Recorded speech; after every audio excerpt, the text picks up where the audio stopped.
नमस्कार दर्शक बंधु मु प्रदीप आपण मानक स्वागत करुच्ची आजिर आउ एक नुआ भिडियो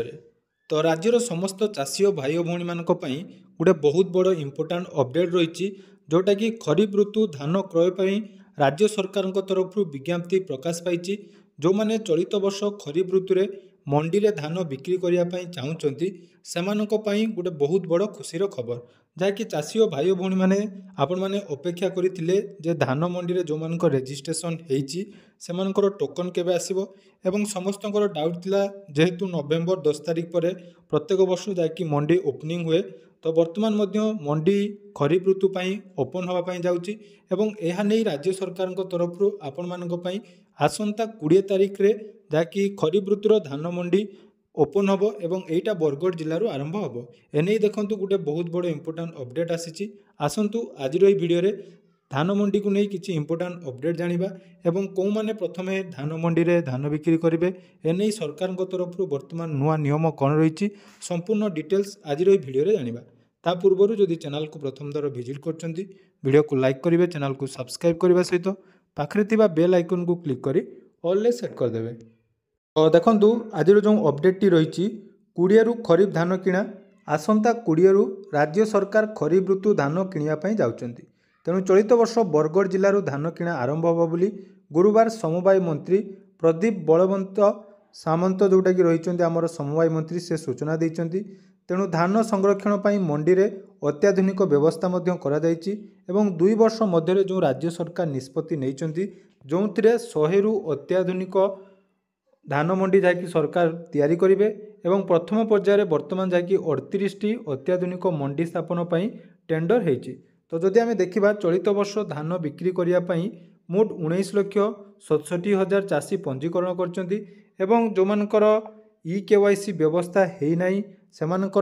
धान मंडी रे धान बिक्री करें ना एने प्रकाश पाई तेणु आपण मैंने जानिथिबे गत वर्ष ठारू धान क्विंटाल पिछा 3100 टंकार सरकार जहाँकि किणुचंती एवं चलित वर्ष जहाँकि धानर MSP रे 69 रुपीज 69 टंका वृद्धि पाई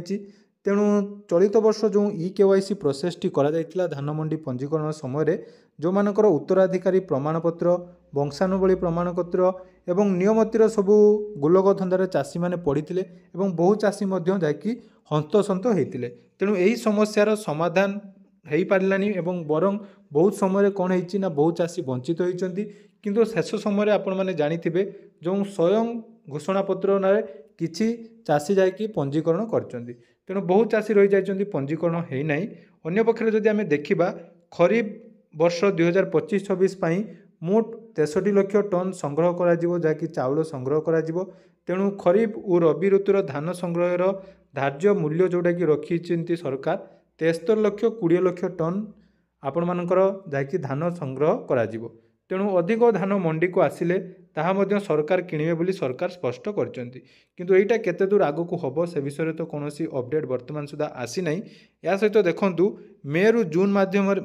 मास मध्य रे जे आपण माने रबी धान बिक्री करथिले तेणु नवेम्बर रु मार्च मास मध्य रे वर्तमान खरीफ धान संग्रह करा जिवो तेणु एही समय सीमा मध्य रे जिलापाल धान संग्रह अवधि निर्णय करिवे केवल पंजीकृत चाषी ठारू धान संग्रह करा जिवो एवं सरकार को धान बिक्री पाई आधार एकमात्र परिचय हब तो पंजीकृत योग्य चाषी को धान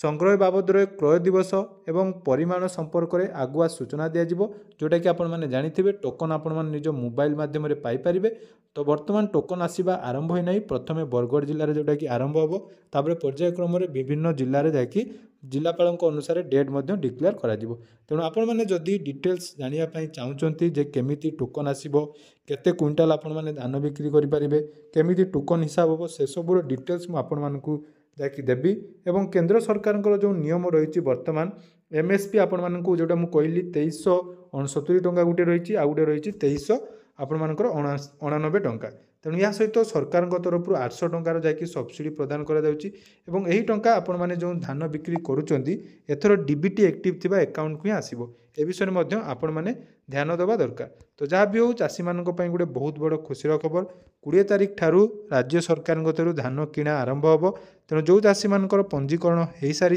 से टोकन आसवा आरंभ हो तो टोकन केमी चेक करेंगे से विषय डिटेल्स जदि वीडियो देखा चाहूँगी